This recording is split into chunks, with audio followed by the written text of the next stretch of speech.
अभी हम HTML के जो ब्लॉक एलिमेंट्स हैं उसमें हमारा सेकंड टॉपिक है div के हवाले से। अच्छा, div बेसिकली एक ब्लॉक एलिमेंट है। जैसे हमने प्रीवियस लेक्चर में देखा कि हमारे पास जो HTML की जो लिस्ट होती है, ऑर्डर लिस्ट, अनऑर्डर लिस्ट, वो भी हमारे पास ब्लॉक एलिमेंट्स होते हैं। सेम इसी तरह div भी हमारे पास एक ब्लॉक एलिमेंट होता है और ये डिवीजन के लिए यूज़ किया जाता है। नॉर्मली अभी जो मोस्टली जो वेबसाइट्स हैं वो div बेस ही होती हैं। अच्छा, इसमें हम div का जो टैग है वो इस फॉर्म में होता है, div, ये इसका क्लोजिंग टैग है। इसके दरमियान में हम कोई भी टेक्स्ट वगैरह लिख लेते हैं। जैसे हेडर मैंने इसके अंदर ऐड करना है तो वन का ऑप्शन दे दिया। इसके अंदर मैं कोई पैराग्राफ ऐड करना चाह रहा हूँ, पैराग्राफ भी ऐड कर सकता हूँ। एक से ज़्यादा मल्टीपल पैराग्राफ अगर आप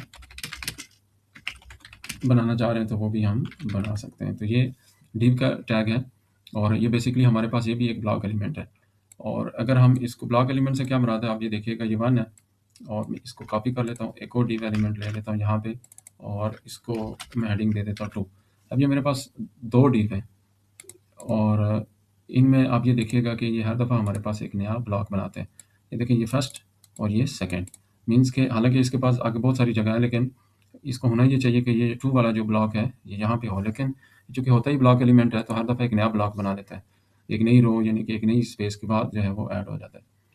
तो ये div का ऑप्शन है, ये डिवीजन के लिए यूज़ होता है। अच्छा, इसके साथ साथ हम इसको देख लेते हैं कि अगर हम इनके ऊपर डिफरेंट स्टाइल्स का जो एट्रीब्यूट हमने पढ़ा था उसको यूज़ करते हुए अगर हम इनके ऊपर कोई डिफरेंट बैकग्राउंड कलर्स और ये प्रॉपर्टीज़ अप्लाई करना चाह रहे हैं तो वो हम कैसे करेंगे। वैसे तो हम स्टाइल के एट्रीब्यूट के साथ इसको यूज़ कर सकते हैं, लेकिन चूंकि हमारा जो नेक्स्ट टॉपिक है वो स्टाइल शीट से रिलेटेड है तो हम यहाँ पे एक अलग से सेपरेट एक स्टाइल डिफाइन कर लेते हैं।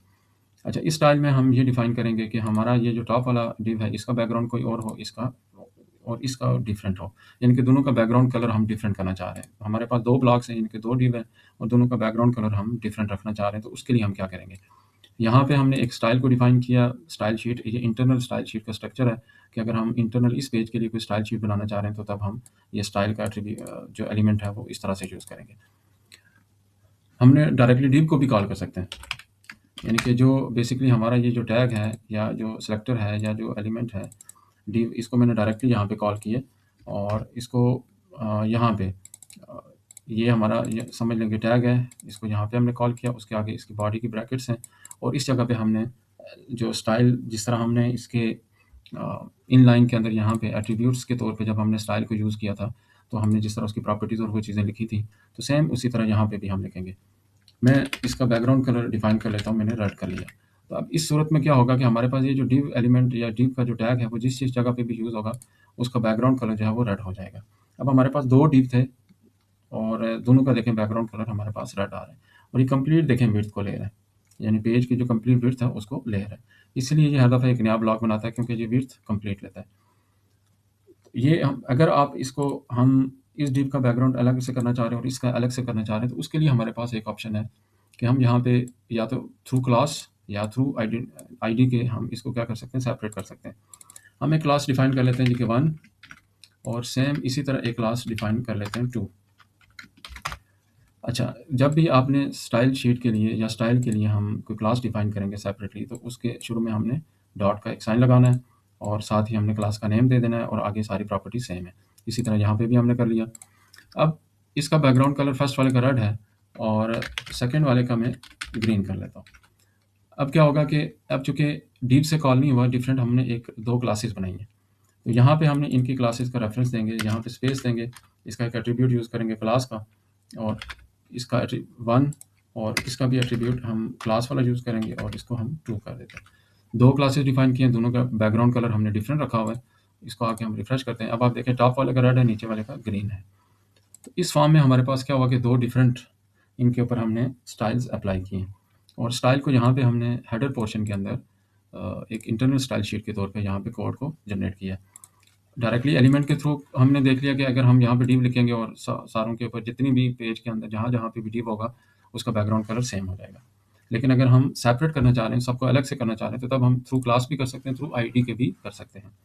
अच्छा, आईडी से क्या मुराद है, जैसे ये क्लास यूज़ किया तो मैं इसको आईडी का दे दूंगा तो यहाँ पे हैश का साइन दूंगा और 2 का ऑप्शन दे दूंगा और यहाँ पे जहाँ पे इसको कॉल करना है तो इसका एट्रीब्यूट होगा आईडी का और इसको नाम दे देंगे 2 का। तो ये इस तरह हमारे पास आईडी के थ्रू कॉल होगा, यानी ये ऊपर वाला हमने क्लास के थ्रू किया है और नीचे वाला हमने थ्रू आईडी किया है। तो ये हमारे पास ऑप्शन होती हैं 3 कि हम डायरेक्टली या तो जो एचटीएमएल का जो टैग है, जो एलिमेंट है, उससे हम इसको कॉल कर लेते हैं, या फिर क्लास बना लेते हैं, या एक आईडी बना लेते हैं, उससे भी हम इसको डिफाइन कर सकते हैं। अच्छा, इनकी विड्थ और हाइट, ये सारी चीज़ें हम यहाँ पे इनकी मेंशन कर सकते हैं।